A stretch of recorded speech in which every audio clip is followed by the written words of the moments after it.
So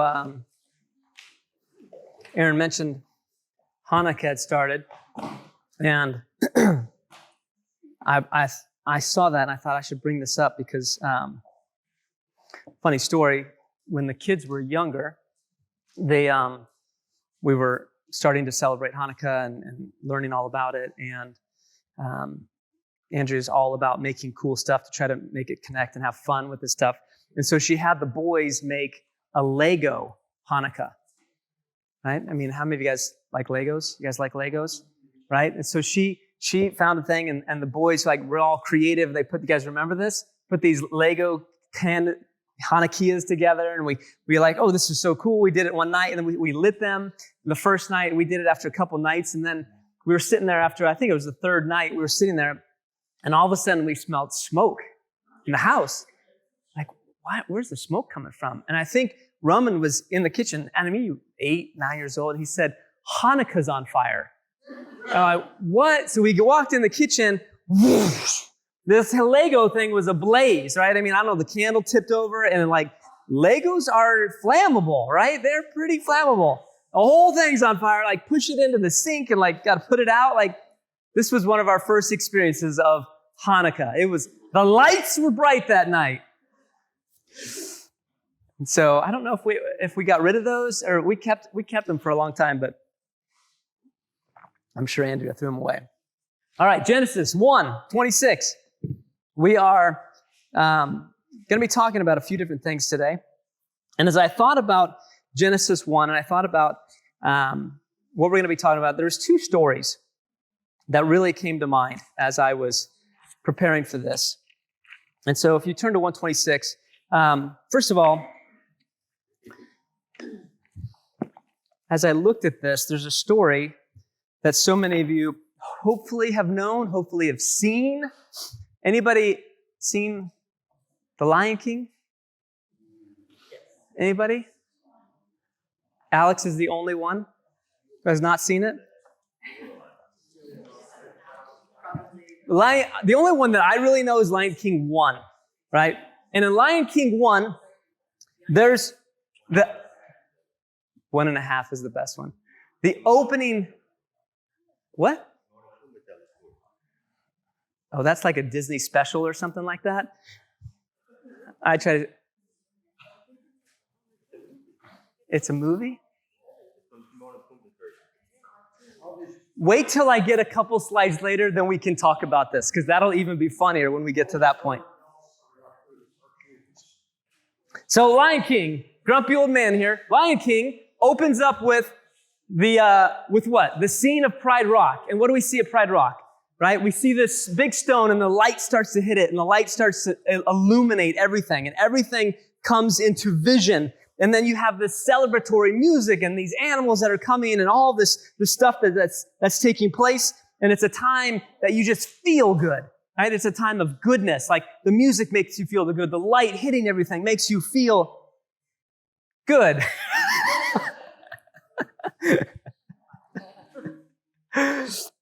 And then we see Mufasa taking the baby, and raising it for all the animals to see, and everybody bows down to the animal, representing, that they are willing to follow this king, to follow along.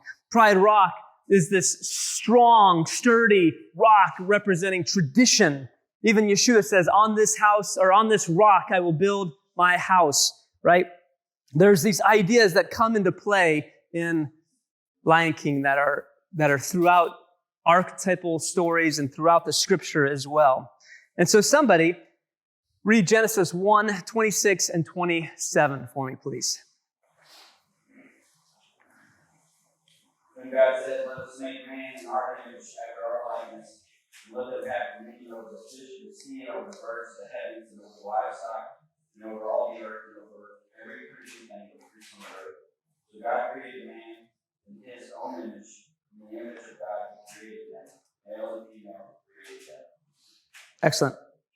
So, for those of you who have never seen this book, The Lonely Man of Faith, Rabbi Joseph Soloveitchik goes into a little bit of detail of the concept of the idea of the 2 Genesis stories of man. Have you ever read Genesis 1 and you see like what we just read about man being created, and all of a sudden you get to Genesis 2 and it's talking about the creation story of man again, and it's a little bit more in-depth of him getting married and the two shall be one, and they're like two separate stories, and people have said, well, it's just a more in-depth story, or some say, there's all these different theories, and Rabbi Soloveitchik says, in his study and opinion from a counseling perspective as well, he says this is like the two Adams, as though Adam was a coin. And on one side of a quarter, you have what? Is that what you always say when you flip it? Heads. All right. And everybody else says what? Tails, right? But it's the same coin. One side says heads, one side says tails. And what Joseph Soloveitchik says is that in this creation story, in Genesis 1 and Genesis 2, this is the two sides of man. There's two aspects. There's a duality of man. There's two sides of who we are, and we're always kind of wrestling between each other. And as we get to next week, you'll see the wrestling. But my point this week, I want to explain just who Adam the first is. And we see it right here in 1:26 and 27. 1:28 through 31. Who wants to read the next one?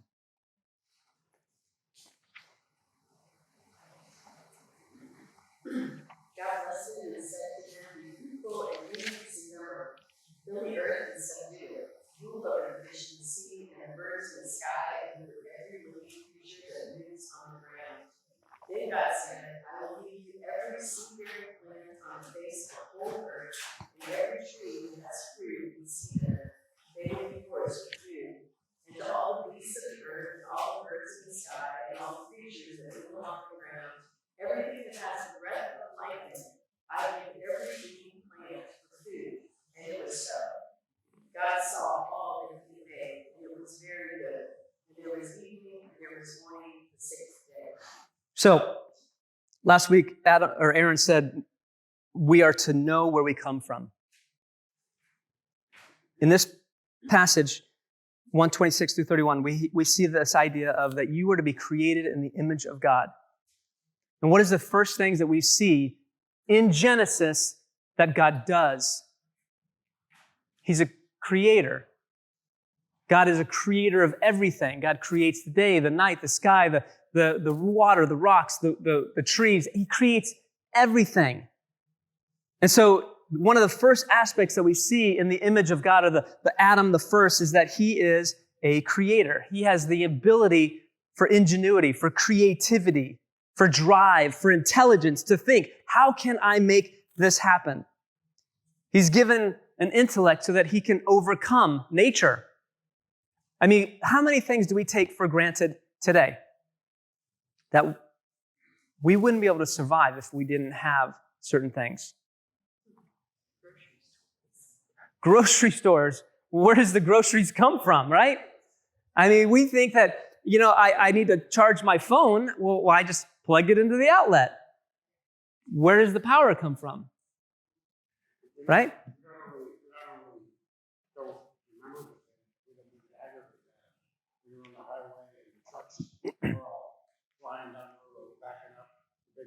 Yeah. Yeah. Or even we take for granted in the South, some of you may be old enough to remember when you didn't have air conditioning. Right? I mean, how many of you from the South and you didn't have air conditioning in elementary school? Like, Phoenix, we didn't have air conditioning. I don't know how we survived. Yeah, there you go. The things that we take for granted, that God has said, I have given you an image to be like me, to have ingenuity, to create, to be smart, to overcome, to rule over nature. Adam the first looks for how. How can I control this? How can I make this better? I think this is where Aaron ended last week, didn't he? He asked the how questions. How can I keep breathing, keep interacting, he said. Adam the first is always looking at how can I use this to benefit me or to benefit other people? What are the things that I have that I can use for my benefit? Sometimes it can tend to be selfish. Adam the first has a tendency to be selfish towards things. He wants to make things better for himself. He's always wanting to make his situation better. He sees life as a quest, something to overcome, something to dominate, something to harness. How many of you played sports? Sports guy right here. Do you want to win? Or do you like losing? You don't like losing? Why do you like to win? It feels good. So what do you do to make sure that you win? You try your best? That's not true. Everybody can say, well, I tried hard, coach. But that's not what you do. What do you do to make sure that you win? Practice what? Well, give me something specific. Like, what do you practice to make yourself better? You shoot. How many times do you shoot? A lot. Very detailed, this one here, huh? How many times did Michael Jordan shoot free throws? Anybody know this number? A lot more than Shaq. Yeah. If you've ever played sports, you know what it means to have a drive to win. You know what it means to say, I want to be the best on the field. I don't like losing. So I'm going to do the things that I have to do to win. There's this innate feeling inside each of us. And it doesn't have to be just sports, maybe where you work. You want to be the best employee at your work. There's something about you that doesn't want to be seen as the lazy schlup.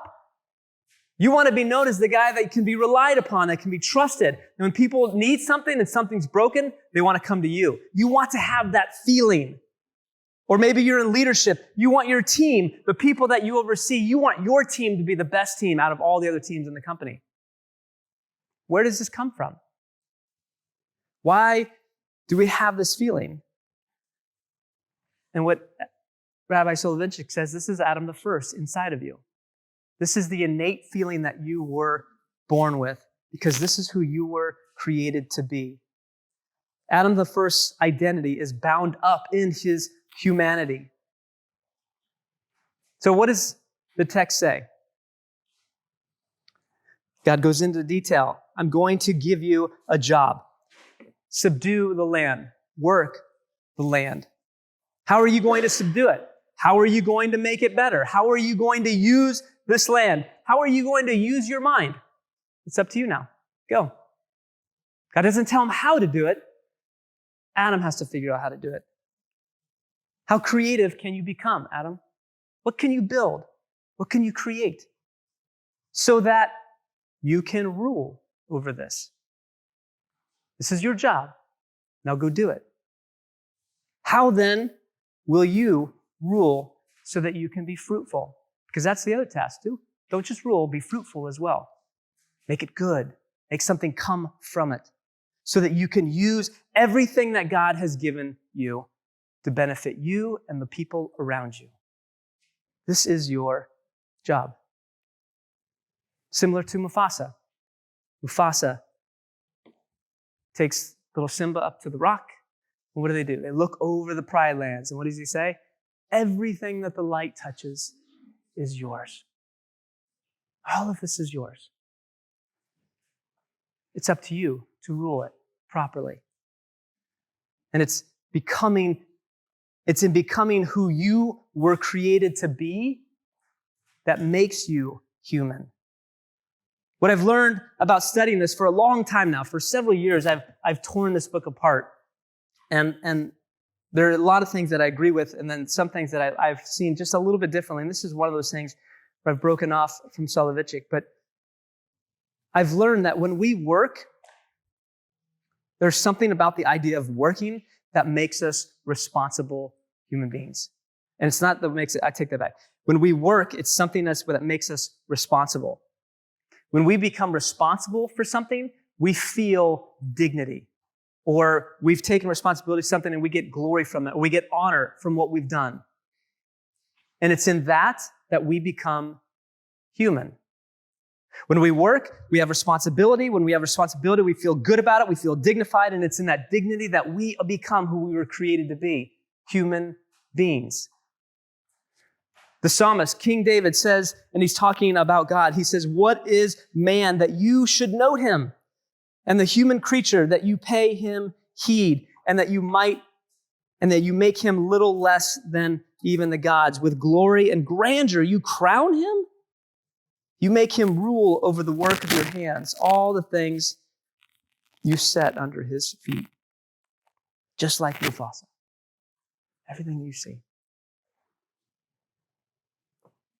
I've looked at this for a long time and I reverse it because I've wondered, like, why do we see so much crime? Why do we see so many problems in the world? Why do we see so many things breaking down? And I've wondered if we just looked at this and we took things away, if we didn't allow people to work and we didn't give them responsibility in their lives and they didn't receive dignity or feel dignified, would they be human? And if they're not human, then what are you? If you're not human, is it okay to just kill randomly? Is it okay to just do awful, horrible things? So I've looked at this as a long time, and I feel like this is what God has said. It is your job to work. Take responsibility for what you have, because in that you will find dignity, and that is what makes you human. When we fill the earth, when we subdue it, when we conquer it, when we create, when we dominate, when we control it, we reflect the image of God. Now, the story of Lion King seemed to coincide with another story that we're talking about. And as I was looking at this, who's Scar? Who is he, though? Give me a little bit, beyond that, give me who he is, not just his lineage. He's the antagonist, right? He's part of the family. He's his brother, but he's also the brother that longs for power. He's also the brother that likes to manipulate. He's resentful of his brother. He represents, in a greater scheme of things, tyrannical forces. He likes power and control, but also he's a creature of the night. He's always in the shadows.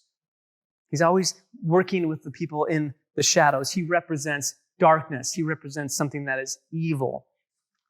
And Mufasa is killed, and Simba is blamed for it. Scar manipulates Simba to believe that it's his fault, and Simba runs away. And he finds some new friends. 1.5? 1.5. He runs and he meets new friends. Timon and who? Pumbaa, right? Who teach him what? A new song. What is it? Hakuna Matata, which is just what?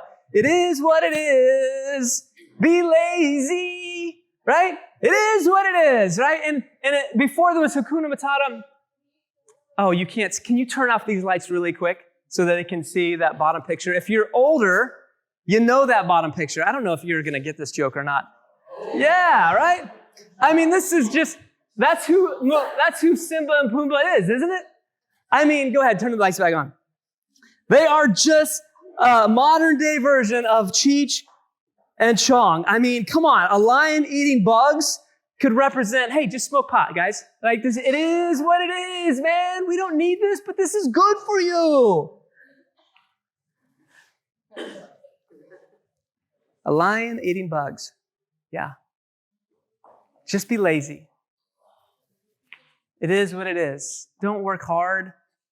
Don't be who you were created to be. Just do whatever it takes, man. It is what it is. And then all of a sudden, the other hero shows up. Who? Nala. Finally, the woman shows up, right? And says what? Slaps him across the face, says, wake up! Wake up! Get out of your slump. Have you forgotten who you are? This is not who you are. You are not supposed to be this lazy schlub smoking pot on the side of the road. Get your lazy butt up. You are a king. You are royalty. Get back to work.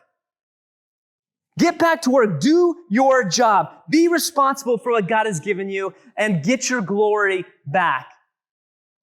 Become the person that you were created to be. Take responsibility. Rescue the kingdom. Regain your glory. Then the battle ensues. Light versus darkness. Evil against good. And in the end, as all these stories turn out, it's the light that overcomes the darkness. Even when everything else around that seems to be crumbling, everything else is going to be broken, it always seems that there's a light that brings hope, that can overcome the darkness. And this story has been told for thousands of years, this idea. There's another human story that talks about this light. The Hanukkah story is all about a people who had been given a land. Take responsibility for this land. They are conquered by another army. Hellenism sweeps through the land, and even the people within the family turn to Hellenism. They start turning to these other gods. They start doing it for their own benefit. If I turn to these gods, I can have more money, more power, more control. And these dark forces then try to extinguish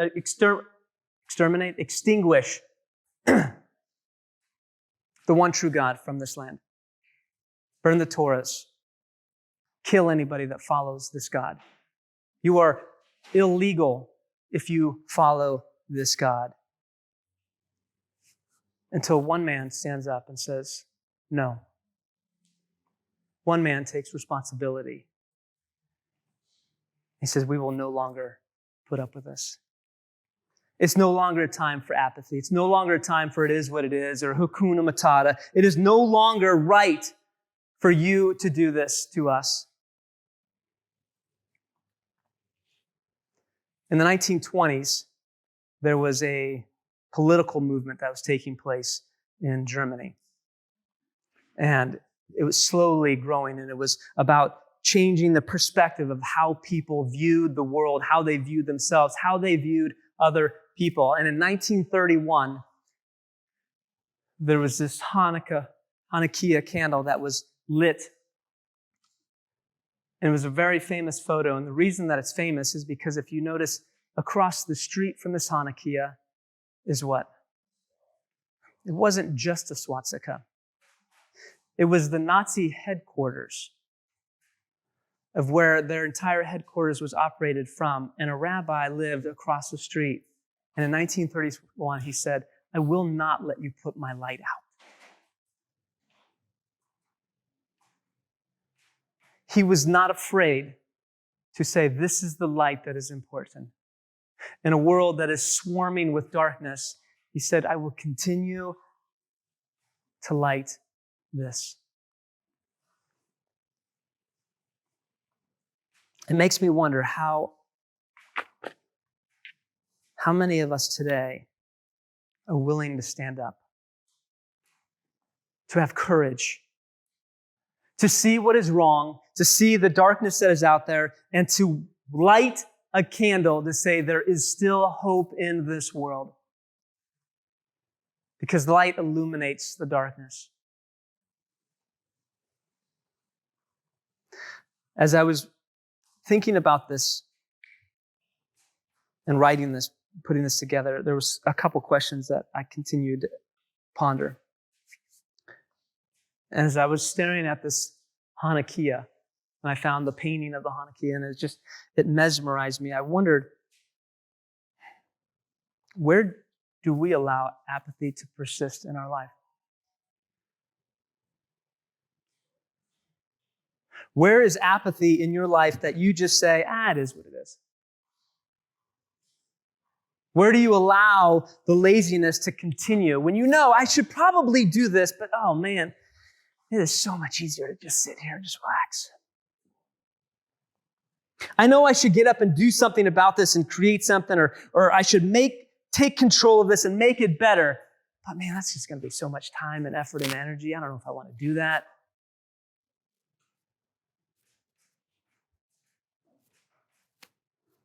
What are you allowing to hold you back? Where is it present in your life? The other question I had is, is where in your life do you need to take responsibility? You know you should probably do something about this. You know that is something that I should do, but I'm just not willing to grasp it.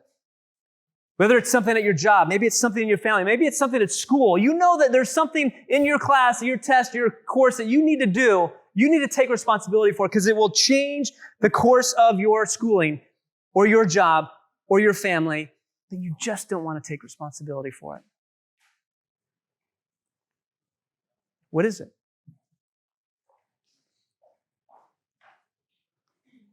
And then the third question I had was, how are you going to change this? How? You know where you're being lazy. You know what you need to take responsibility for. Now the question is, how are you going to change this? What are you going to put into practice? It's easy. I found, man, New Year's is coming up. I'll probably re-mention this again. I was thinking about this today. It's so easy to say, I'm going to do this for New Year's. For this year, I'm going to start doing X. And then we do it 1 or 2 weeks, and then we forget 1 week because, our habits kind of control us. And so if you are trying to break these old habits and start a new habit, but then you get away from that habit just 1 week. And then the second week comes along, and it's like, well, I forgot what to do it I'll do it next week. And then 2 weeks go by, and then you've forgotten about the new habit because the old habits are so much easier. And you just fall back to where you were.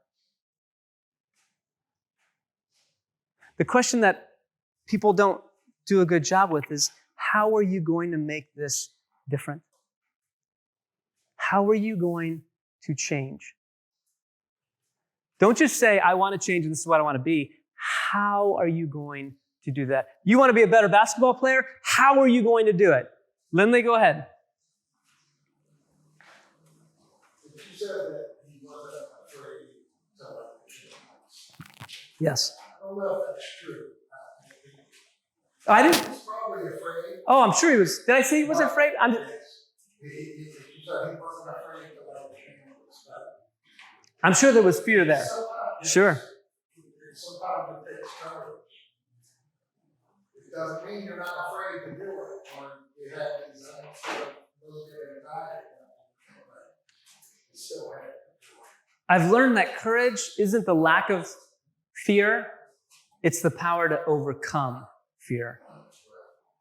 Because we're all afraid. It's talking about life and death. It's your everyday Right. battles that you fight. Sometimes change is scary. Sometimes it takes courage to just go through it.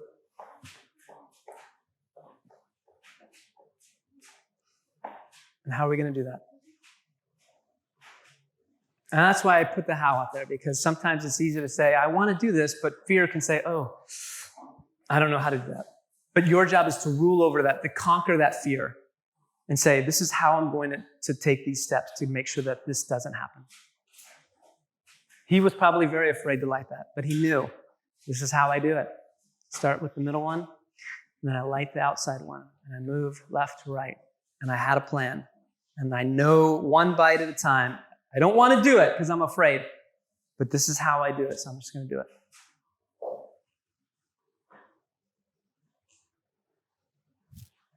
Yeah. I think sometimes,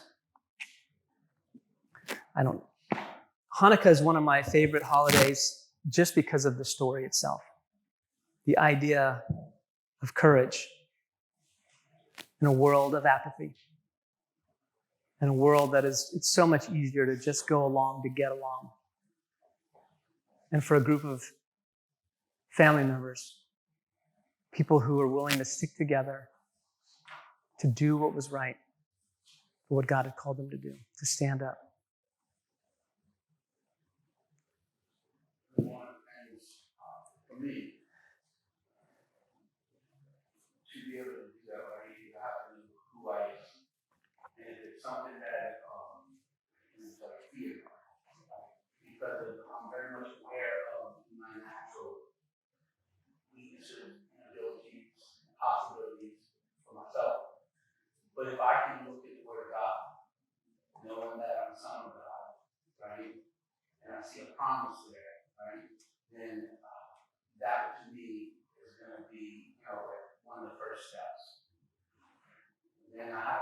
because if I know who I am, right, and I know that I can talk to you, you know, I find me, I know that he's gonna make a way that there seems no way, so there's no way. The first place I'm gonna turn to, right, is gonna be, for me, it's gonna be, you know, the word of God, is in prayer,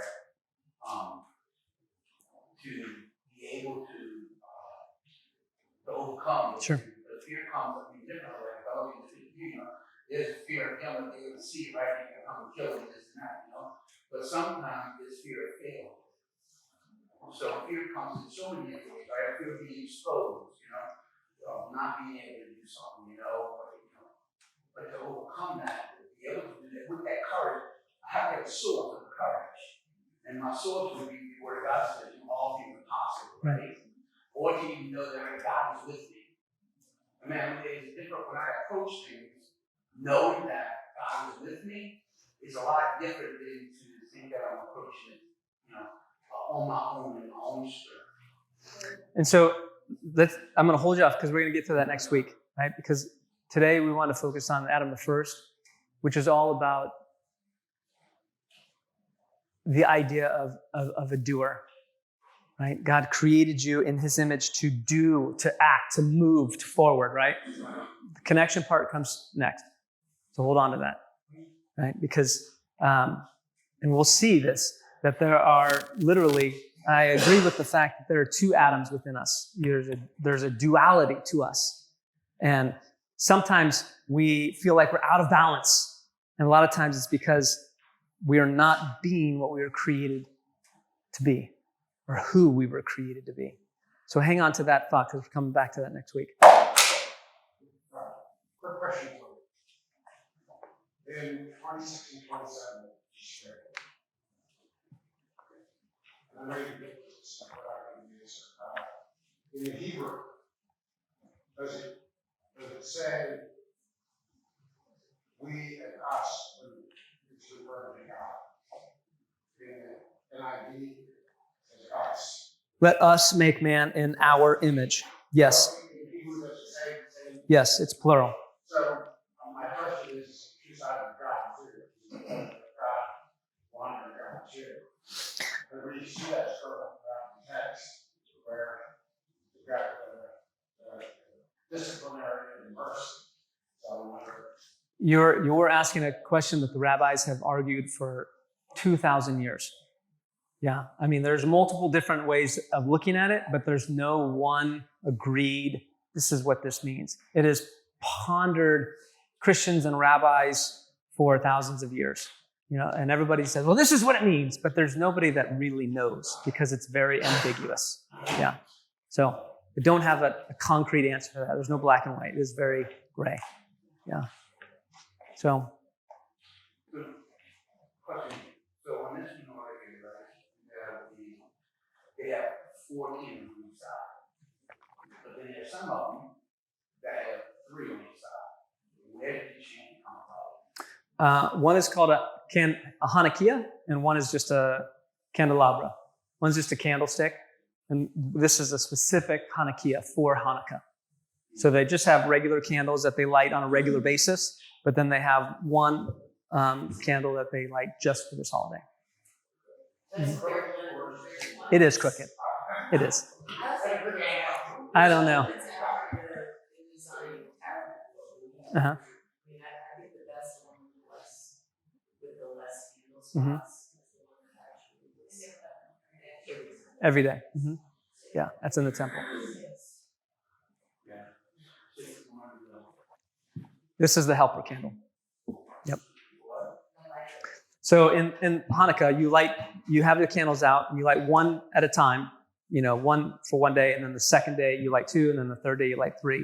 You always light the middle one because it's the helper. So you light this first, you take it out, and then that's to use to light the other candles. It's called the servant candle. And so there's a lot of different things, but it's just the idea of whether it be you being the servant or God serving, you know, there's a lot of different metaphors for it, deep, you know, fun stuff. If you want, I will send out, I have a whole bunch of different things if you want to learn a little bit more about Hanukkah.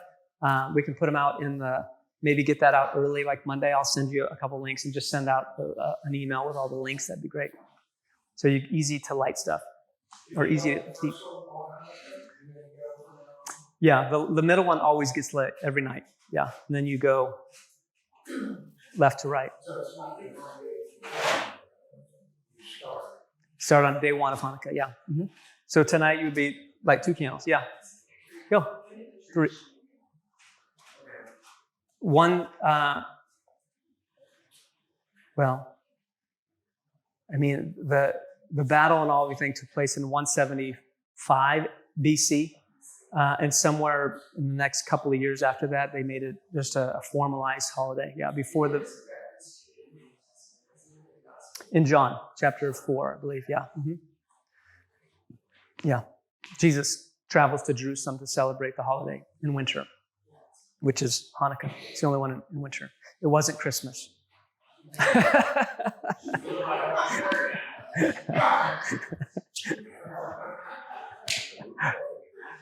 All right, anything else? All right. Uh-huh. Yeah. There's all kinds of, ways that you can take that for sure. Absolutely. Uh-huh.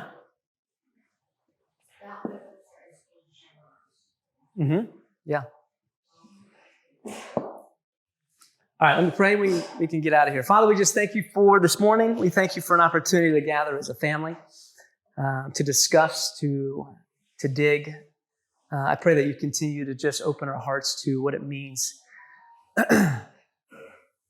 to be created in your image, to follow you, to pursue you, but to become who you created us to be, most importantly. We thank you for this holiday of Hanukkah. We thank you for the reminder of, even in our fear, the importance of doing what is right, to stand up for your truth, for your Torah, for your love. We thank you for your Son. We thank you for Yeshua, who guides us near to you. We praise your holy name. Amen.